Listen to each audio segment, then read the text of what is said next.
ॐ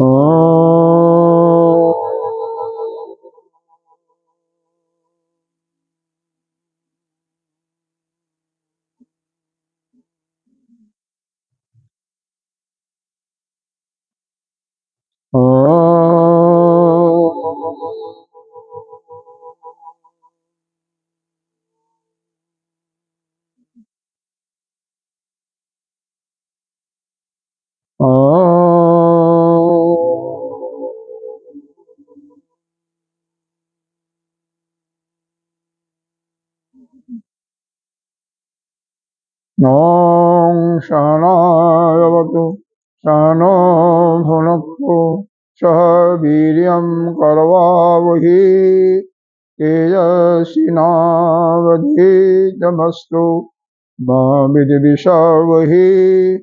ॐ शान्तिः शान्तिः शान्तिः।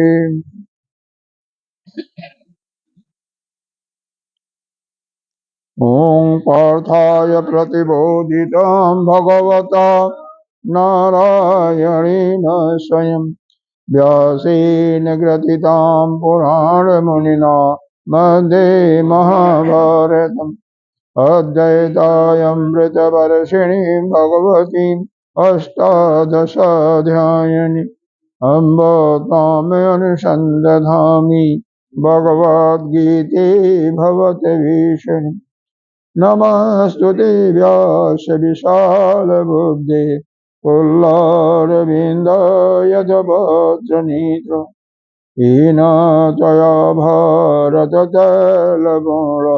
प्रज्वलितो ज्ञानमयो प्रदीपः प्रपन्नपारिजाताय स्तोत्रवित्रयकपाणे ज्ञानमुद्राय कृष्णाय गीतामृतदुहे नमः। सर्वोपनिषदो गावो दुग्धा गोपालनन्दनः शरपार्थो वत्स सुधीरभोक्ता दुग्धं गीतामृतं महत्।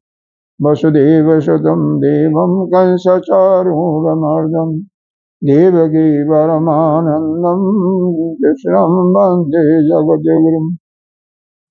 भीष्मदोरतटा जयद्रथजलं गान्धारनीलोत्पलं शैलग्राहवती कृपेण वहनी करणेन वेलाकुलम् अस्वस्थां विकर्णघोरमकर दुर्योधनवर्तिनि चोदीर्णा खलु पाण्डैरणनदीकवर्तकः केशव पाराशर्यवच सरोजममलं गीतार्धगन्धोत्कटम् नानाख्यानककेशरं हरिकथा सम्बोधनबोधितम् लोके सज्जनषट्पदैरहरः पेपीयमानं मुदा भूयाद्भारतपङ्कजं कलिमलप्रशंसिनः श्रेयसि मोघं करोति वाचालं पङ्गुलङ्घयति गिरिं जतकृपादमहं वन्दे परमानन्दमाधवम्। यं ब्रह्मा वरुणेन्द्ररुद्रमरुतः कस्तुमन्त्यदिव्यैस्तैः वेदैः साङ्गपदक्रम उपनिषदैः गायन्ति यमिषामः ज्ञानायवस्थिततद्गतेन मनसा पश्यन्ति यमयोगिनः यशान्तं न विदुषुरयसुरगणा देवाय तस्मै नमः। आय तस्मै नमः। अखण्डमण्डलाकारं व्याप्तं येन चराचरं तत्पदं दर्शितं येन तस्मै श्रीगुरवे नमः। अज्ञानतिमिरान्धस्य ज्ञानाञ्जनशलाकया चक्षुरुन्मीलितं येन तस्मै श्रीगुरवे नमः। गुरुर्ब्रह्मा गुरुर्विष्णु गुरुर्देवो महेश्वरः गुरुः साक्षात् परं ब्रह्म तस्मै श्रीगुरवे नमः। त्वमेव माता च पिता त्वमेव बन्धो च सखा त्वमेव वेदा द्रविणं त्वमेव सर्वं मम देव। गजाननं भूतगणाधिसेवितं कपितजम्बूफलचारुभक्षणम् उमासुतं शोकविनाशकारकं नमामि विघ्नेश्वरपादपङ्कजम्। अनंत श्री विभूषित श्री 1008 पंचायती महानिर्वाणी अखाड़ा के अग्रणीय श्रोतीय ब्रह्मनिष्ठ महामंडलेश्वर एवं उत्तर प्रदेश संत समाज के अध्यक्ष गुरुदेव भगवान को कोटि कोटि नमन बंदन। यहाँ के अधिष्ठाता देव मातृशक्ति भक्तजन सभी के अंतःकरण में विराजमान उस आत्मस्वरूप परमात्मा को नमन करते हैं। आगे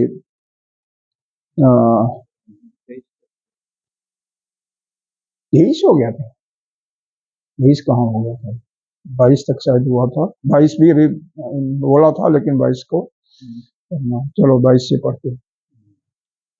वर्षाश पर पार्थ भक्त्या लभ्यत्व अन्य जस्यांतः अस्तानि भूतानि येन सर्वमिदं ततः जत्र काले तु अनावृतम् आवृत्तिं चैव योगिनः प्रयाता जानति तं कालं वक्ष्यामि भरतर्षभ।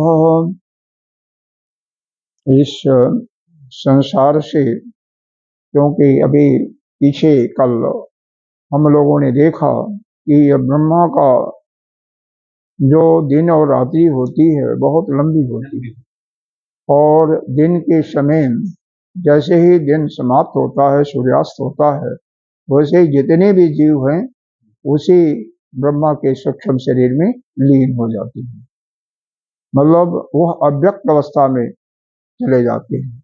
और जैसे सूर्योदय होता है, रात्रि समाप्त होती है, ब्रह्मा जी जगते हैं, वैसे ही सभी जीव जो है पुनः इस संसार में व्यक्त अवस्था में आ जाते हैं, मतलब वो सूक्ष्म शरीर में लीन होना, सूक्ष्म शरीर से ही चले जाना।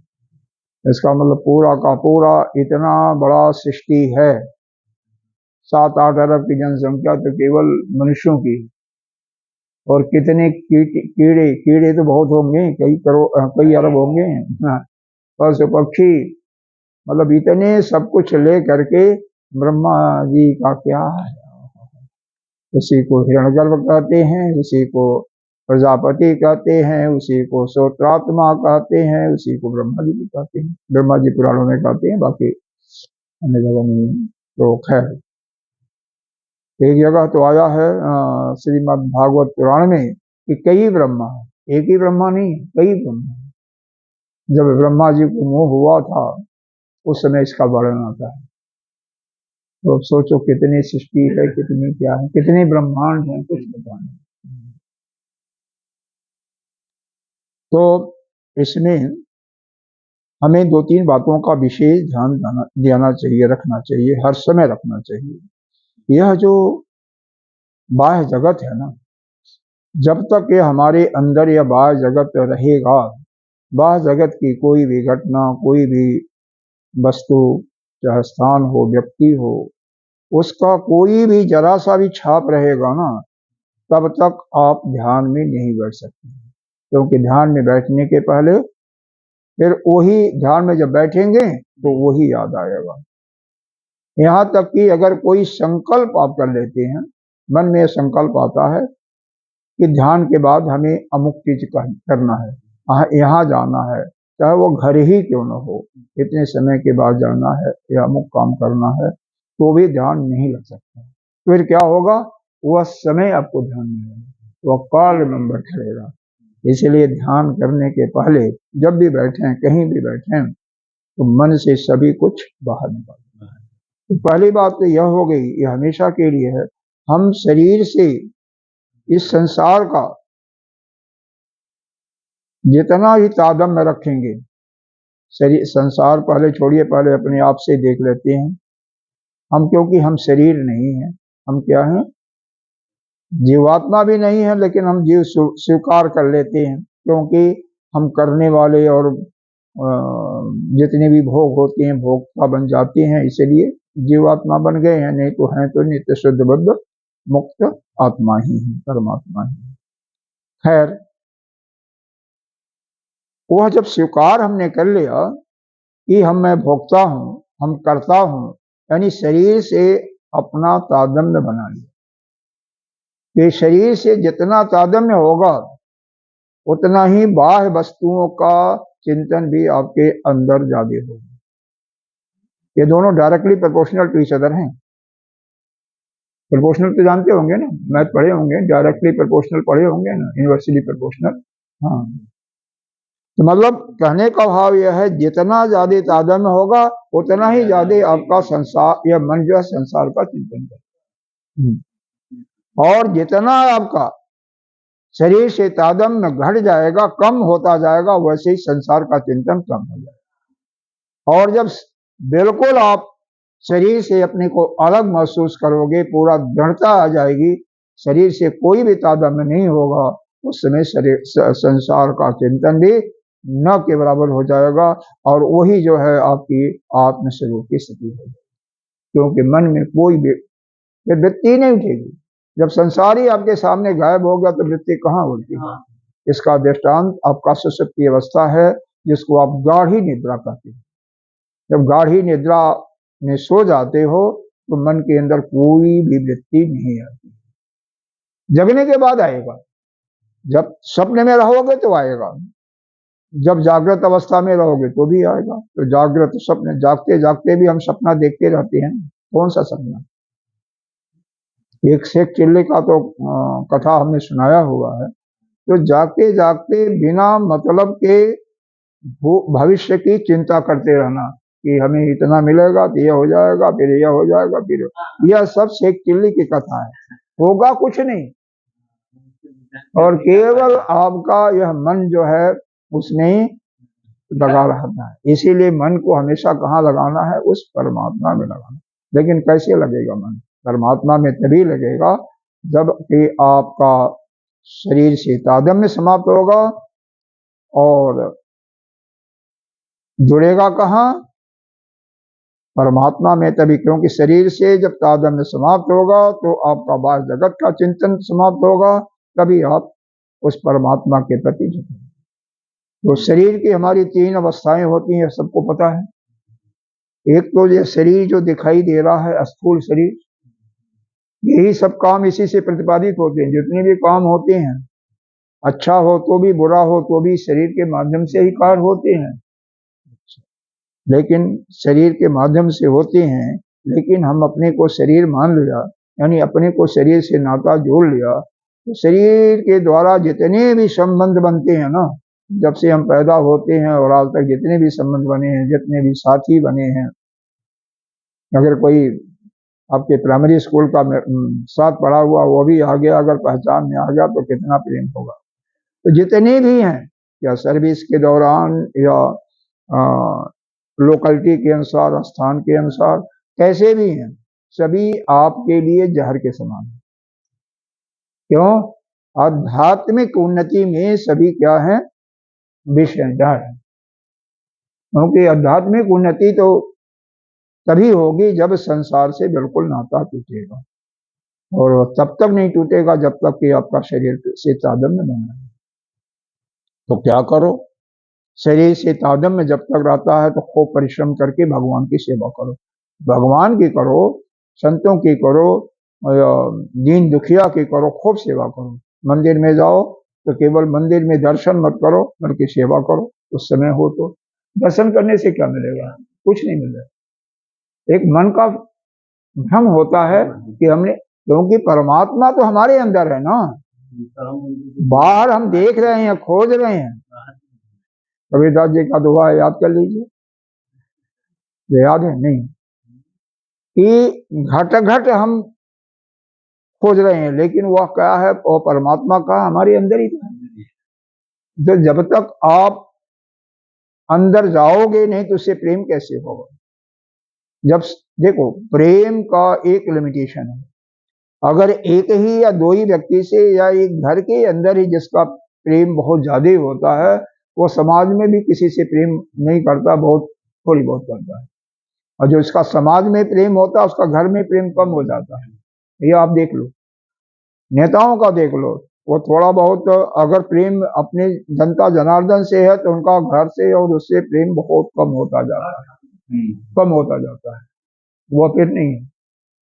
फिर समाज को छोड़ करके राष्ट्र से पूरा प्रेम हो गया तो उसका भी और कम हो गया, समाज का भी कम हो गया, घर का भी हो गया, पूरे विश्व से हो गया, तो सब कुछ कम हो जाए। तो पहला यह है कि शरीर से तादात्म्य छोड़ देना है।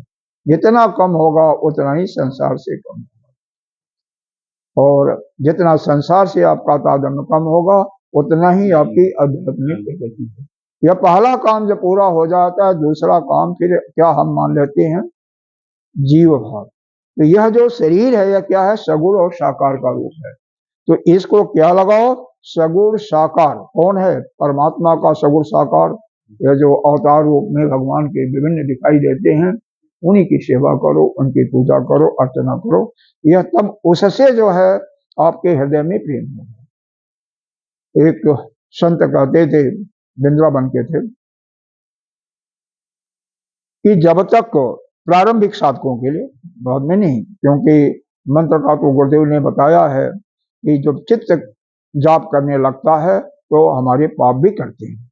मतलब चित्त जाप कर रहा है, इसका मतलब वह परावाणी से, मतलब वह आपकी आवाज भी नहीं निकलती है, लेकिन वह उनका कहना यह था कि भगवान से, भगवान के प्रति आपका प्रेम कैसे होगा, उसके लिए पहले उस दिन तो आप बोल करके करो, बोल करके करो, बोल करके करने के बाद जब आपका उस परमात्मा से प्रेम होना शुरू हो जाए, फिर अंदर आओ, फिर आप अपने सूक्ष्म शरीर में आओ। यह सूक्ष्म शरीर कैसा है, ये आपका है सगुण लेकिन निराकार, क्योंकि इसका कोई आकार नहीं है।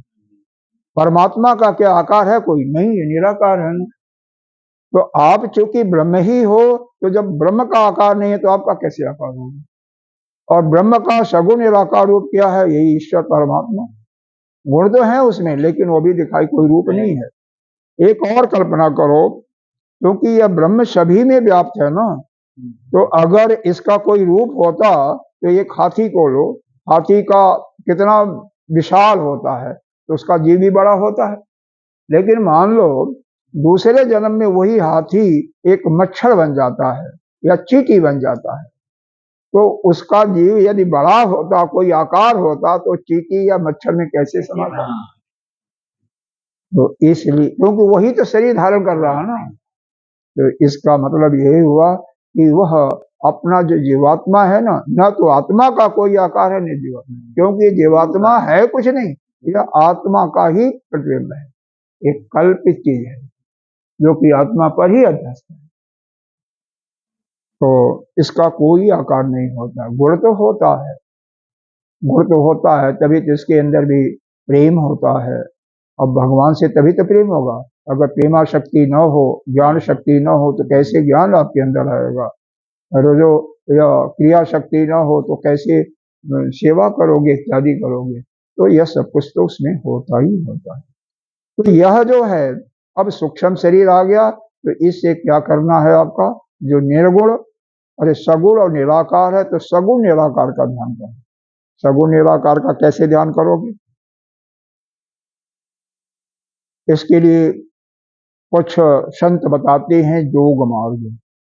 योग मार्ग का मतलब केवल यह अष्टांग योग नहीं, भक्ति भी योग है, ज्ञान भी योग है, ज्ञान योग भी है। तो योग के माध्यम से आप कोशिश कर, प्रयत्न करो कि हमेशा यह हमारा जो स्वरूप है सगुण निराकार, वो किस लिए है, वो निर्गुण निराकार के प्रसन्नता के लिए, अरे सगुण निराकार के लिए। नहीं समझ में आ रहा होगा, यह समझ में नहीं आ रहा ना, आ रहा। सगुण साकार का तो बिल्कुल इसमें स्पष्ट है। तो यह प्रारंभिक साधकों के लिए है, जीवन भर नहीं करना इसे। अब जीवन भर मान लो आप 1 से 5वीं क्लास, इसका मतलब छोड़ना नहीं है, 1 से 5वीं मान लो प्राइमरी 5वीं स्कूल में पढ़ते हो, 5वीं क्लास में, और कहो कि ये बहुत बढ़िया लग रहा है, मास्टर भी अच्छे हैं, बिल्डिंग भी अच्छी है, और हमें हमारे दोस्त भी बन गए, बहुत अच्छा है। तो आगे आपकी उन्नति कैसे होगी। तो आगे उन्नति के लिए आप उसको एक काम छोड़ोगे तभी तो दूसरे क्लास में जाओगे। उसी प्रकार से जब इनसे आपका लगाव कम होगा, और तभी जाकर के आपका सगुण निराकार में लगाव होगा। आपका ठहराव उस ईश्वर परमात्मा में, जो कि उसका कोई रूप नहीं है, क्योंकि दो ही चीज बनाया परमात्मा ने, रूप और नाम। इस सृष्टि में, प्रकृति में दो ही चीज है, रूप और नाम। क्योंकि जब जीव भगवान से उस परमात्मा कहिए, ईश्वर कहिए, उससे जब अलग हुआ तो जीव ने कहा कि हम कैसे आपको याद करें। तो भगवान ने कहा ठीक है, हमारे पास दो चीज है प्रकृति में, एक रूप है, एक नाम है। नाम तुम रख लो और रूप मैं रख लेता हूँ। तो उसी नाम के माध्यम से हम याद कब करते हैं? वो याद करता है भगवान का क्या? अरे वही करता है जो थपेड़ा लगता है जिसको, जो दुखी हो जाता है, कभी कभी जा करके करता है, भूल जाता है उसको। हाँ, भूल जाता है। तो जब भूल जाता है तो वो परमात्मा दुख दे करके याद कराता है। एक वो भगवान भी अपने बच्चों का ख्याल रखते हैं। इसीलिए जो बहुत, जिसका जीवन बहुत स्मूथ चल रहा है, लेकिन वो परमात्मा का भक्ति वक्ति सब कुछ छोड़ रखा है, तो भगवान क्या करते हैं, एक बैग उस पर इतना प्रहार करते हैं। अगर बिजनेस करता है तो बिजनेस में या घाटा हो गया, या शरीर में कोई व्याधि दे दिया, रोग दे दिया, फिर वो याद करता है भगवान।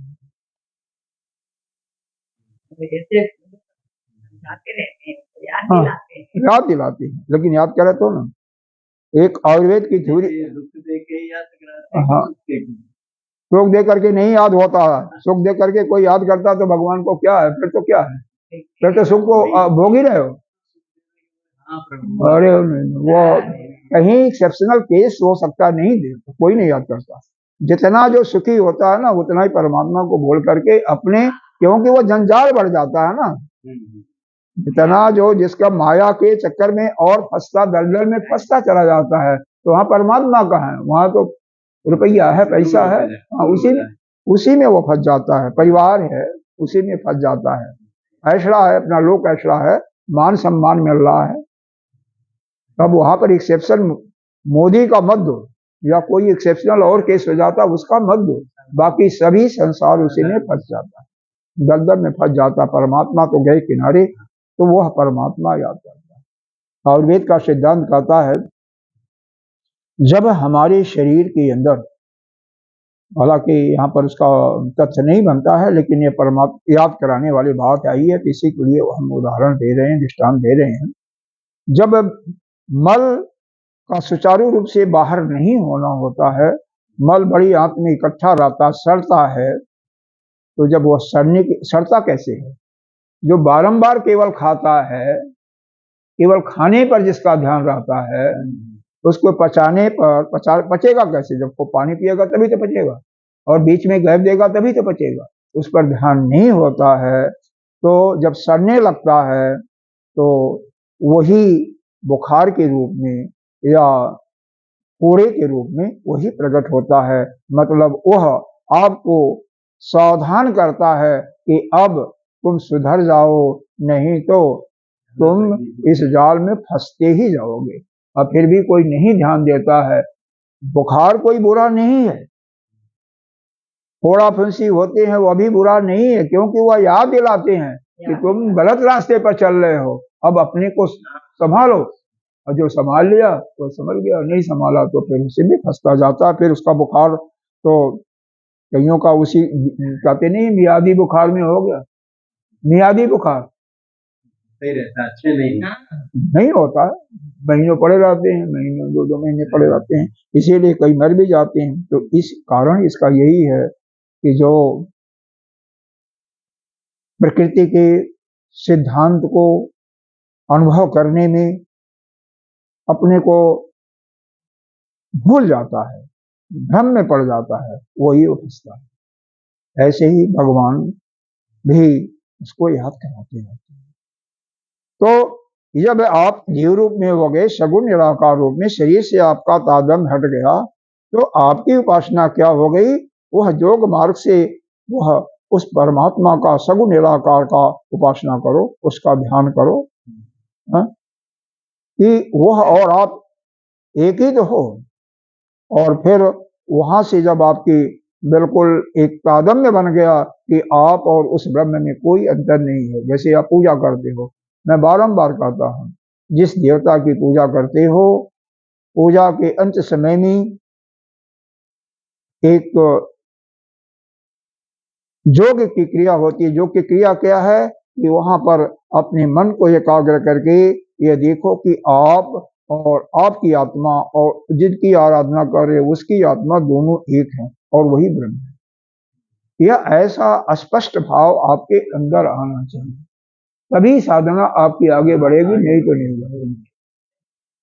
और उससे जब और आगे आगे निर्गुण निराकार आप आत्मा के रूप में आ गए और वही निर्गुण निराकार जो ब्रह्म है, तो दोनों तो एक ही है। वहां पर आपको साधना नहीं करनी है, बल्कि क्या करना, वही चिंतन करना है कि हम वही हैं, हमारे और उस परमात्मा में कोई, उस ब्रह्म में कोई भेद नहीं है। तो इस प्रकार से यह 3 प्रकार की साधना होती है। और ऐसा है कि जो यह सोचो कि आप चिंतन भी करते रहो, पूजा भी करते रहो, तो बड़ा मुश्किल है। थोड़ा थोड़ा होगा, पूरा नहीं होगा। और चिंतन भी कितना करना होता है, अनवरत जब करते रहोगे तभी आप उस शुद्ध ब्रह्म स्वरूप में पहुंचोगे। हर एक में परिश्रम की जरूरत होती है, दिखाना नहीं होता है वहां पर। हाँ, इसी प्रकार से एक में परिपक्वता जैसे आई तैसे उसको ढीला छोड़ा, दूसरे में बढ़ गए, दूसरे में परिपक्वता आई, फिर तीसरे में, अंत में योग के बाद फिर वही जो है ज्ञान योग के माध्यम से अपने को उस परमात्मा में लीन कर दिया, ब्रह्म में, कि दोनों एक हो गए।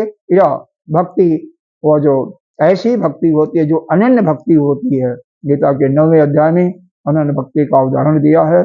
यहाँ भी यीशु के इसमें अनन्य शब्द आया है, तो उसी की व्याख्या की जा रही है। क्या आया है?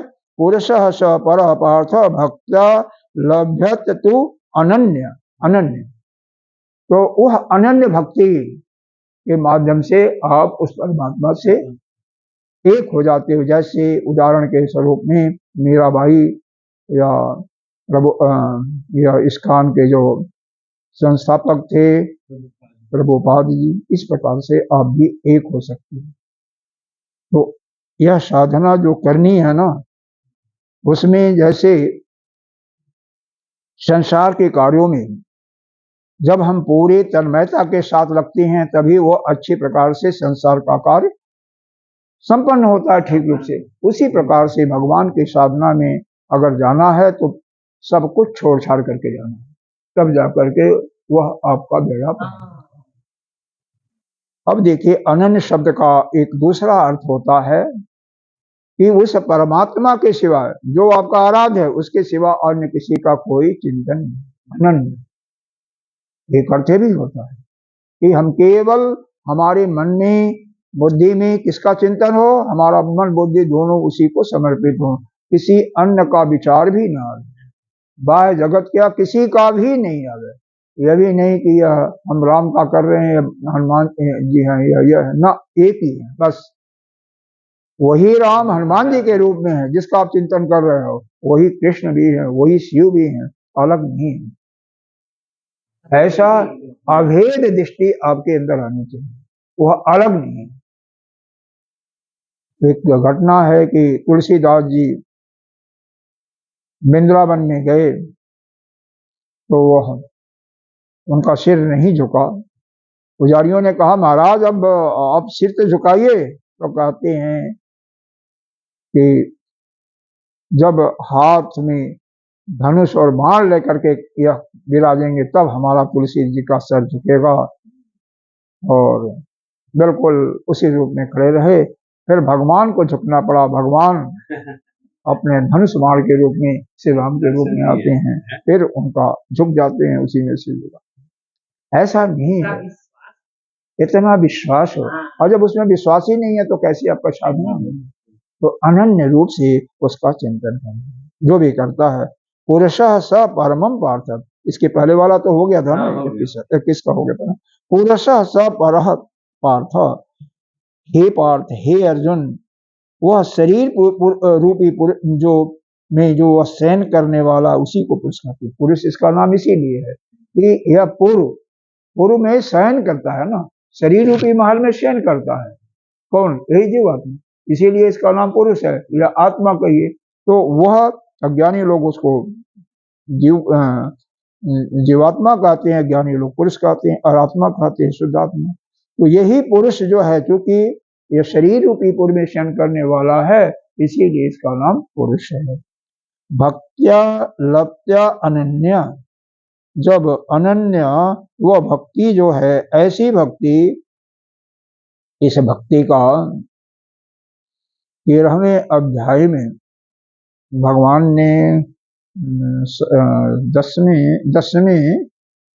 10वें श्लोक में बताया है। 13वें अध्याय का 10वां श्लोक क्या है? मय्या च अन्यान योगेन मय्या च अन्यान योगेन भक्ति अव्यभिचारिणी, मय्या च अन्यान योगेन भक्ति अव्यभिचारिणी। व्यभिचारिणी मतलब उसके अलावा और कोई नहीं है। विभक्त देश सेवित्व, विभक्त मतलब एकांत स्थान ग्रहण। हरति जन संसदी, हरति मतलब समाज में किसी प्रकार का प्रतिष्ठा की बात, प्रशंसा की बात भी उसको न मन में कोई इच्छा है। हरति जन संसदी, जन से मतलब पब्लिक से या संसार के लोगों से किसी प्रकार का मान सम्मान की भी उसको आवश्यकता नहीं है। वह अपना एकांत सेवन करने में है। हरति जन संसदी, और ऐसी मेरे अंदर जो वो अव्यभिचारिणी भक्ति होगी तो उसी का जो है, हम देखो यहाँ पर यह देखना हो तो आप देख सकते हो 13वां अध्याय का, पढ़ने ही तो नहीं भूल जाते हैं इसके। मय्या च अन्यान योगेन भक्ति अव्यभिचारिणी विभक्त देश सेवित्वम हरति जन संसदी।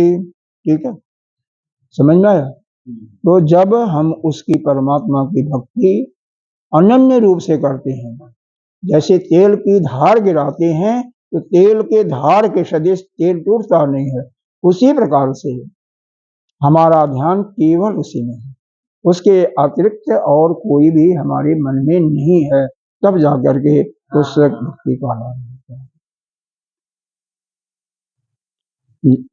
बहुत ही सुंदर श्लोक है। इसके बाद ये जितना भी चिंतन करो, जितना भी टाइम दो इस पर, पुरुष स पर पार्थ भक्त्या लभ्य तू अन्य, मतलब तुम्हारे अंदर कोई अन्य नहीं हो, अन्य का कोई शब्द भी नहीं हो। देखो यह देखो जल है, अरे जल है, जब उसको बर्फ बनाते हो, फ्रिज में रख देते हो तो क्या होता है, अलग अलग ढांचे हैं, खाके बने होते हैं ना खांचे, और वो बर्फ क्या हो जाता है, अलग अलग बर्फ के टुकड़े में बन जाता है। तो जब अलग अलग बन जाता है तो बीच में गैप होता है ना, तो बीच में इसका मतलब द्वैत भाव हो गया, तो वहां पर वो भक्ति नहीं होती है। उसी प्रकार से जब वही बर्फ पिघल करके जल बन जाता है, उसको वाष्पीकरण कर लोगे, गर्म कर दोगे, तो जल में कोई बीच में गैप नहीं रहेगा।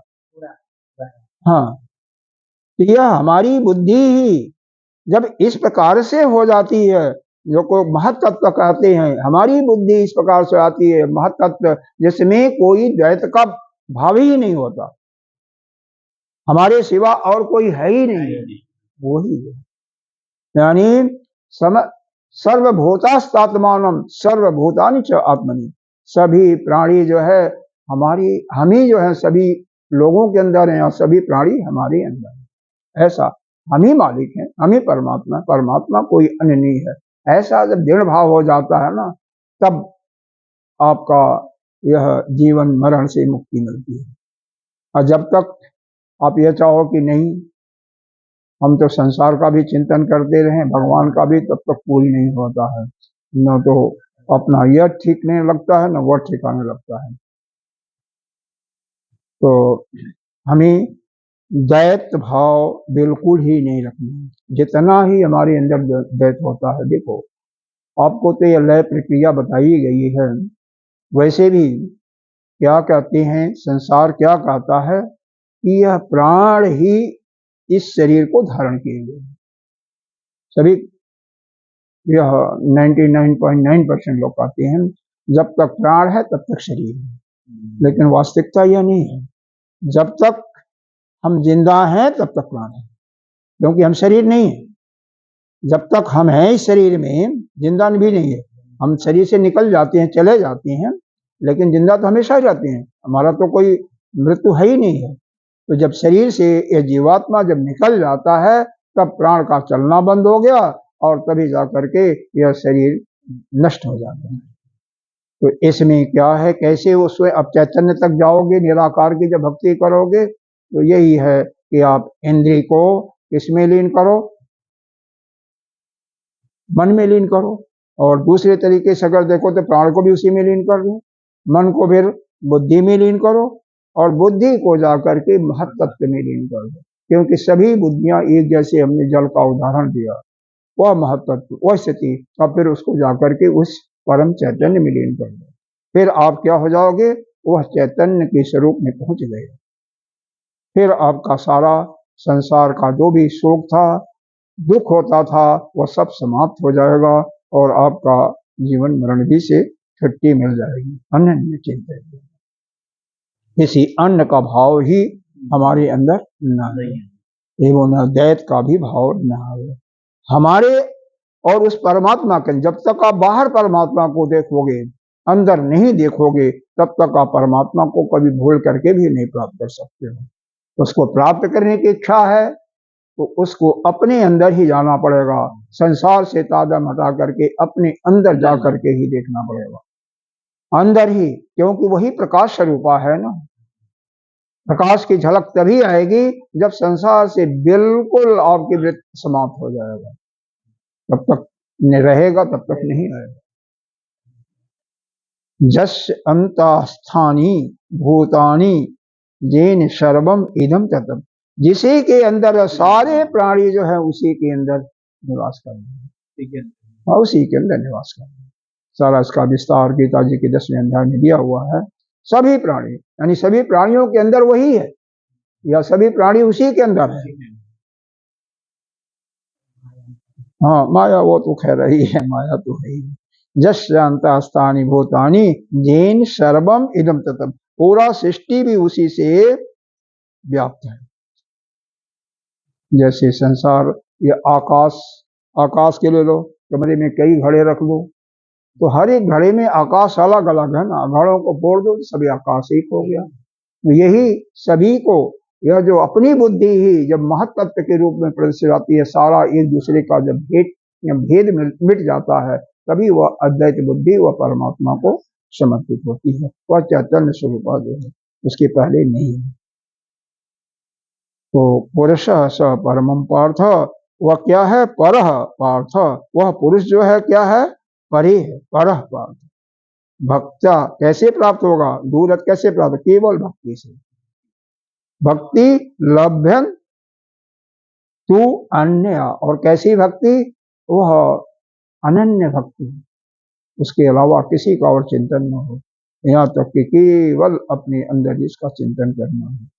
जस्सा स्थानी भूतानी, जिसमें सभी, जिसके अंतःकरण में सारे भूत सारे प्राणी निवास करते हैं, जेन सर्वम इदम, और वही जो है सर्वम, सारा संसार में वही व्याप्त है। दोनों बातें, सारे प्राणी भी उसी अंदर हैं और वही जो है सारे सृष्टि में भी व्याप्त है।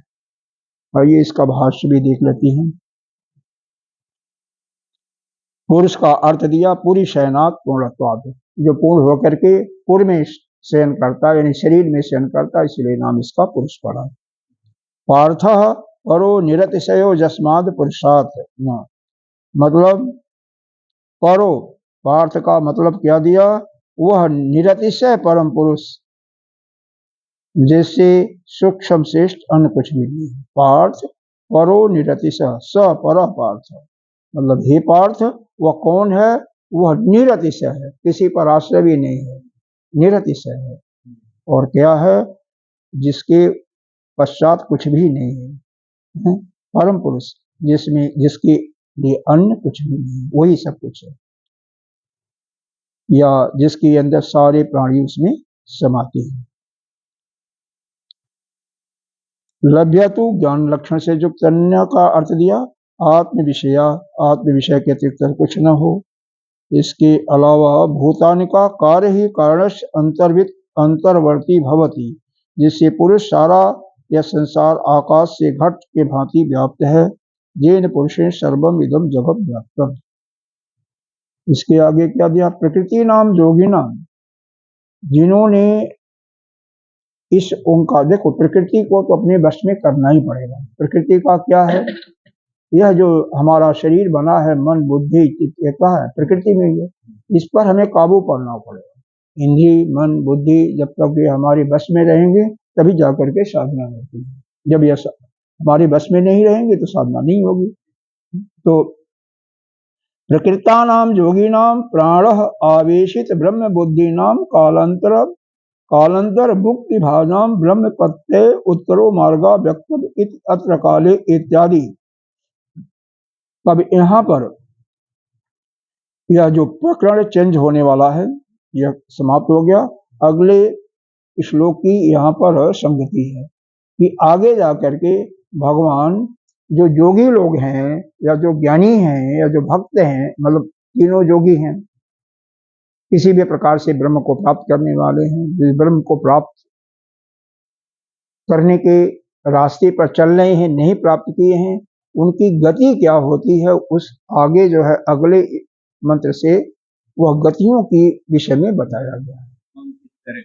हाँ, वो जो सवेरे वर्णन किया था ना, उसी का प्रतिपादन यहाँ भी है। मेरे को ध्यान नहीं था, मैं सवेरे वर्णन नहीं करता, लेकिन वहां पर भी वही चल रहा था, यहाँ भी चल रहा था, कुदरती हो गया। तो मार्गो वक्तव्य इत यत्र काले, जहां जिसका प्रकरण चल रहा है, उन योगियों को ब्रह्म प्राप्ति कैसे होती है उसके आगे का वर्णन चल रहा है, बताना चाहिए। इस अर्थ को बताने के लिए ही अत्र काले, मतलब इसी काल में, विवक्षिता माने अर्थ को बताने के लिए ही अगले श्लोक कहा गया है। अगला जो श्लोक है 23वां, और 23वां से लेकर के अंत तक इसी मार्ग का वर्णन किया गया है। हाँ, अगले श्लोक कहे जाते हैं। यहाँ पुनर्वर्ती मार्ग का भी वर्णन दूसरे मार्ग की स्थिति करने के लिए किया गया। ऐसा भी है कि जो जिस रास्ते से जाकर के पुनः वापस भी आ जाते हैं और फिर इसी संसार में जन्म लेते हैं, और दूसरे मार्ग का भी वर्णन है जो कि ब्रह्मा के पास जाकर के, और जब महाप्रलय होता है तो वह मुक्त हो जाते हैं, ब्रह्मा के साथ साथ वह भी मुक्त। तो ज्ञान प्राप्त करके मुक्त होते हैं, मेरा ज्ञान प्राप्त करके कोई मुक्त नहीं होता है। तो अब 23वां से आगे शुरू करते हैं। बहुत सुंदर श्लोक है, 23 से 28 है। आजकल 2 दिन समाप्त हो जाना चाहिए, 2, 2, 4, 2, 6 या 3 दिन में हो जाएगा बस, और यह समाप्त हो जाएगा, फिर दूसरा शुरू करेंगे, तो चलता रहेगा। इसके पीछे एक अध्याय छोड़ दिया था 7वां, वो शुरू करेंगे। जत्र काले तु अनावृत्तिम चैव योगिनः प्रयाता जानति तम कालम वक्ष्यामि भर्तर्षभ।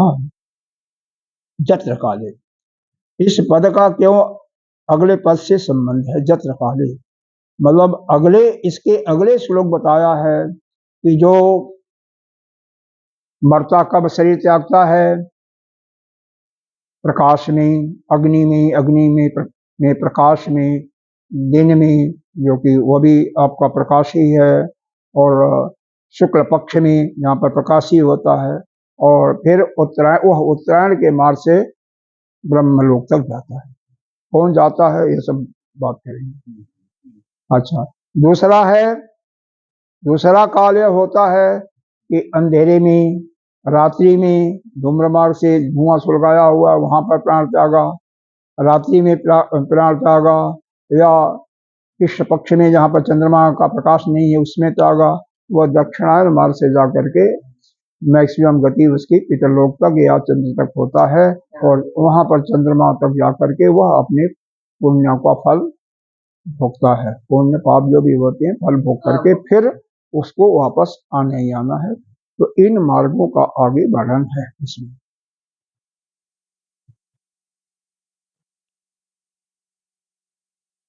तो पहला हो गया जत्र काले वो न अनावृत्ति, तो उसमें उसकी वापसी नहीं होती है। जोगियों की, ऐसे जो जोगी होते हैं, उस जो जिनका पुनर्जन्म नहीं होता है, ऐसे जोगी इस मार्ग से एक मार्ग वो बताया, अभी मार्ग का अगले में बताएंगे, कि जिसमें जोगी लोग जा करके उनकी पुनरावृत्ति नहीं होती है, यानी वह जन्म मरण के चक्कर से छूट जाती है। वहां पर क्रम मुक्ति का वर्णन है। वैसे प्रयाता जानति तम कालम, और दूसरी मुक्ति ऐसी होती है, दूसरे लोग ऐसे भी जाते हैं जो कि जाकर के पुनः वापस आते हैं। तो इन दोनों के विषय में अगले मंत्र में आपको बताया जाएगा, अगले मंत्र में। अब इसका भाष्य बस सिर्फ यही है कि यहाँ पर काल का वर्णन है, उसी काल में दो प्रकार के मनुष्यों का वर्णन है, साधकों का वर्णन है। एक में जाकर के वह क्रम मुक्ति से मुक्त हो जाते हैं, और दूसरे में वह जाकर के पुनः पुनरावर्तित मार्ग आ जाते हैं। यहाँ पर दो मार्ग का लाभ, वैसे चार मार्ग होते हैं, लेकिन यहाँ पर दो का वर्णन किया गया, क्योंकि तीसरे और पहले और चौथे के लिए कहीं जाना नहीं होता है।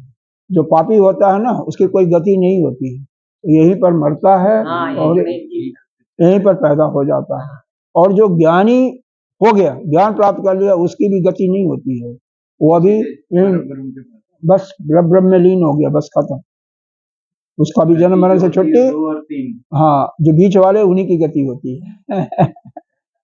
जो देखो हमेशा यही होता है, या तो बिल्कुल मूर्ख हो या तो बहुत ज्ञानी हो। तो मूर्ख और ज्ञानियों की गति नहीं है। ज्ञानी यही अपने अपने में लीन हो गया, अब मूर्ख वो तो ठीक है, लेकिन ऊपर तो नहीं जाएगा।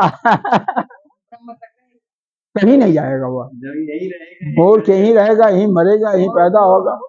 हाँ, और बाकी दोनों में कैटेगरी हो गई है, दोनों में कैटेगरी हो गई। क्या कैटेगरी हो गई? एक तो वह है जो कि वेद के अनुसार कर्म करते हैं। क्या करते हैं? हाँ, वेद के अनुसार, बिना वेद वाला नहीं। यज्ञ करते हैं, दान करते हैं, तपस्या करते हैं, ठीक है ना? श्रवण करते हैं। हाँ नहीं, श्रवण वाला वो अगला उपासना में आ जाएगा, वो उपासना में आ जाएगा, वो उपासना हो गया। हाँ, उपासना में देखो, नहीं ठीक है, उनको नहीं मालूम था उपासना में। तो वो उपासना का प्रसंग अलग है और कर्म का प्रसंग अलग है। कर्म ही है अग्निहोत्र इत्यादि क्रिया। तो देखो, महीने में इनको बताया था कि 5 ऐसे दिन आते हैं जिनमें अग्निहोत्र करना ही चाहिए। कौन? अरे ये जो 5 दिन ऐसे आते हैं एक महीने में, 5 तिथि ऐसी आती हैं जहाँ पर अग्निहोत्र, दान, तप इत्यादि करना ही चाहिए, करना ही चाहिए। देखो यह जो आर्य समाजी है ना, आर्य समाजी, वह नित्य प्रति उनका दोनों टाइम 7 आरतियां होती हैं, सुबह शाम, बिना उसके वो पानी नहीं पी सकते। आर्य समाजी हमने खुद अपने आंखों से देखा है, किया भी है। गायत्री वाले तो ऐसा कुछ नहीं है, लेकिन हाँ करते। नहीं, गायत्री अलग है, वो अलग है, दोनों वाला अलग है, बहुत अलग अंतर है। आर्य समाज मूर्ति पूजा में विश्वास नहीं करते। आर्य समाज इस मूर्ति पूजा में विश्वास नहीं करते। गणेश भगवान का ध्यान मन में रखते हैं, गणेश भगवान का पूजा ही नहीं करते। अरे गणेश कौन है ये बताओ, कौन गणेश है? आप जब स्वयं ब्रह्म हो तो गणेश आपसे अलग कहाँ हुआ है? यह तो आपके, सुनिए, आपके अंदर तो भड़काव है ना। अब वो क्या लेते हैं क्या नहीं लेते, उनसे जाके पूछिएगा। आपको गणेश से क्यों चिंतन हो रही है? हाँ, आपको राम से क्यों नहीं हुआ, कन्हई से क्यों नहीं हुआ? इतने प्रिय हमारे कन्हई है। हाँ, फिर हालांकि उनमें किसी में कोई मतभेद नहीं है, सभी एक ही हैं, सभी को एक ही दृष्टि से देखना चाहिए। जो कुछ लेते हैं मूर्ति पूजा में विश्वास नहीं करते, सब करते हैं वो, लेकिन मूर्ति पूजा में विश्वास नहीं करते, क्योंकि एक जगह वेद में कहीं कुछ लिखा हुआ है, उसका अर्थ उन्होंने कुछ गलत लगा लिया, उसके अनुसार कहते हैं वेद में लिखा हुआ है मूर्ति पूजा नहीं करनी चाहिए। ये प्रतीक उपासना इसको है, उपासना ओमकार का ध्यान करते हैं जो सबसे श्रेष्ठ है, चैतन्य को, ओमकार चैतन्य का चैतन्य का, ओमकार का ध्यान करते हैं। हम लोग मूर्ति को करते हैं ना, देखो कई और उपासना है ना, प्राण उपासना है, अंग्रह उपासना है, कई प्रकार के उपासना होते हैं। यह जो सोचते हो कि आप यही उपासना करते हैं, यही उपासना है, ऐसा नहीं है, कई उपासना है। हाँ, हर एक समाज अलग अलग है। अब यहीं पर देखो, अब ईसाई अलग करते हैं, बौद्ध लोग अलग करते हैं। बौद्ध लोग शून्यवादी हैं। बौद्ध लोग क्या कहते हैं, संसार केवल दुखालय है, दुख से भरा हुआ है। बौद्ध का एक क्षीण विज्ञान, क्षीण जो परिवर्तित विज्ञान स्वरूप माना है, क्षीण विज्ञान वाला, वह मानता है कि केवल यह संसार दुखालय है। इसने एक तो शून्य मानता है इसको, वह दुखालय मानता है, और जो यह कष्ट इत्यादि होता है यह तीसरा के कारण होता है। तीसरा वही कामना, दूसरे शब्द में जिसकी जो इच्छा होती है वही तीसरा हो जाती है, उसी की तीसरा हो जाती है, वही से हम परेशान होते हैं। तो हर एक अलग अलग हर एक के सिद्धांत है। जैनियों के सिद्धांत अलग अलग है। बौद्ध में भी 4 सिद्धांत बन गए, शून्यवाद है, क्षीण विज्ञानवाद है, वह उसी में जोगवाद है, जोग वाला है, एक और है। तो इस प्रकार से कई अलग अलग बन गए। जैनियों में भी अलग अलग हैं, क्रिश्चियन, पादरी, सब तो हैं, तो सबके अलग अलग हैं। कौन क्या करता है क्या नहीं करता, हमें दूसरे पर जाने की जरूरत नहीं है। इसको लाल वाला दबा देंगे, किसी का भी हो लाल वाला, देख लीजिए किसका है लाल वाला, बस किसी का भी हो। चलिए आगे चलिए। तो हमें दुनिया से बहुत ज्यादा मतलब नहीं होना चाहिए, ठीक है। जितना हमने अपना संपर्क बना लिया वही संभालना आपके लिए बहुत मुश्किल है। देखिए, जिसके जितने लंबा परिवार होता है, जितने ज्यादा उसके मित्र होते हैं, उतना ही वह दुखी होता है। वह कभी भी उस परमात्मा को नहीं पा सकता है। परमात्मा को देखे, लाइट जला दीजिए जरा, लाइट लाइट लाइट सुनते नहीं है ना, यह जानबूझ करके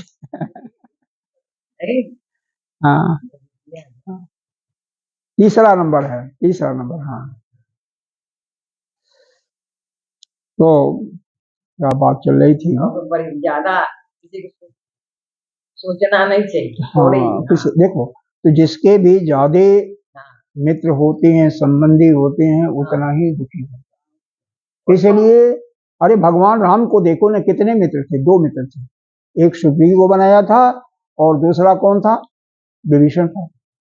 कृष्ण भगवान को देखो, 2 ही मित्र थे, एक सुदामा और एक उद्धव महाराज। इसके अलावा कोई मित्र नहीं था, कोई नहीं था तीसरा। तो जितना अपना, हालांकि भगवान के कृष्ण के तो 16,108 रानियां थी, लाखों इनके पुत्र थे, पौत्र थे, लेकिन किसी सबसे असंग थे ना, किसी नहीं, अलग का मतलब सबके साथ रहते हुए असंग थे, किसी से कोई मतलब नहीं था।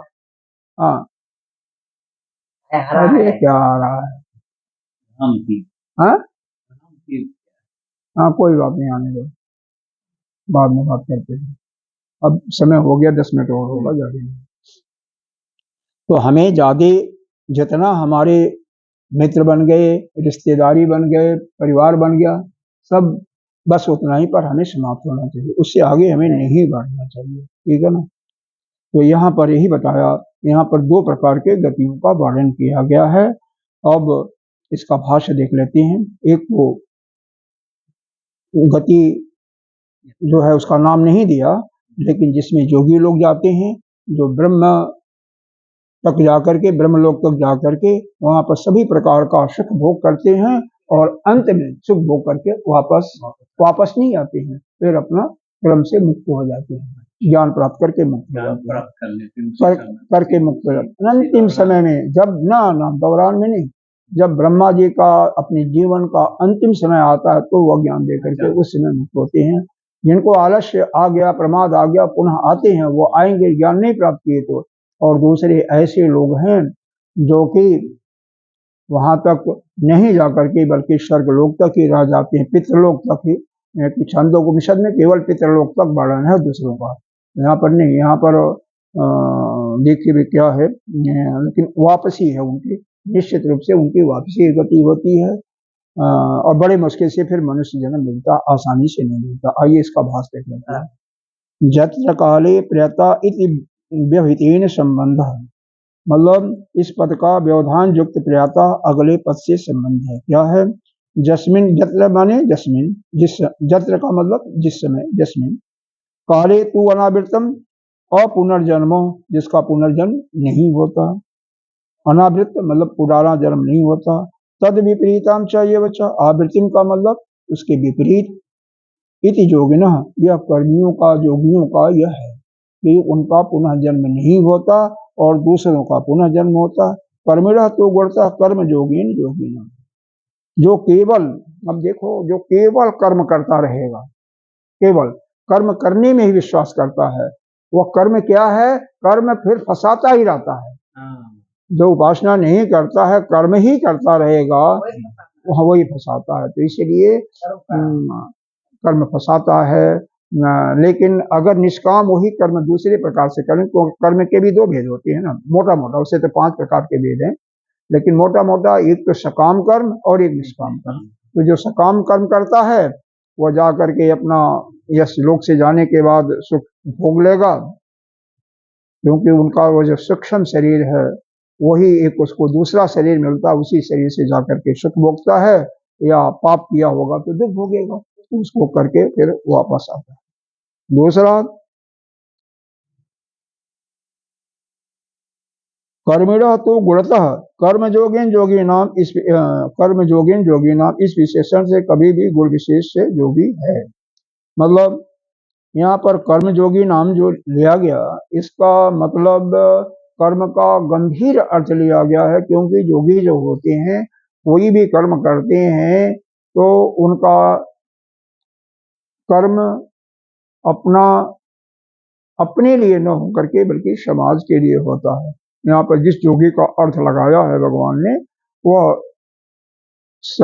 समाज के लिए जो करने वाले होते हैं, चाहे वह योग मार्ग के सीधे डायरेक्टली अष्टांग मार्ग के योग वाले हों, चाहे भक्ति योग के या ज्ञान योग के, वह सीधे अपना क्या करते हैं, वह अपने लिए नहीं बल्कि समाज के लिए निष्काम रूप से कर्म करते हैं। ऐसे लोगों की बात है। जत्र काले का मतलब प्रियता, मृता जोगिनः अनावृत्तिम, मतलब उस काल में सारे जोगी पुनर्जन्म को नहीं पाते, और जिस काल में मरे हुए लोग पुनर्जन्म पाते हैं उनको मैं संक्षेप में वर्णन करता हूँ। अब यहाँ पर अगले मंत्र में यह इसका वर्णन हुआ है कि कब मरता है कोई, कौन जन्म पाता है, कब मरता है तो कब कहाँ का जन्म पाता है। जाइए मंत्र को पढ़ लेते हैं। अग्नि ज्योति अहह शुक्ल खरमासा उत्तरायणम तत्र प्रयाता गच्छन्ति ब्रह्म ब्रह्म विदो जना, कहते हैं अग्नि। अब देखो अग्नि क्या है? अग्नि प्रकाश रूपा है, क्योंकि इसके देवता क्या है? आदित्य, आदित्य है। ज्योति, ज्योति भी प्रकाश का ही अर्थ है। अह माने दिन, तो दिन का भी प्रकाश ही होता है। शुक्ल पक्ष यानी उसमें भी प्रकाश होता है। खरमासा जो है 6 मास का उत्तरायण होता है, 6 मास का दक्षिणायन होता है। यह कौन होते हैं इसको जान लो।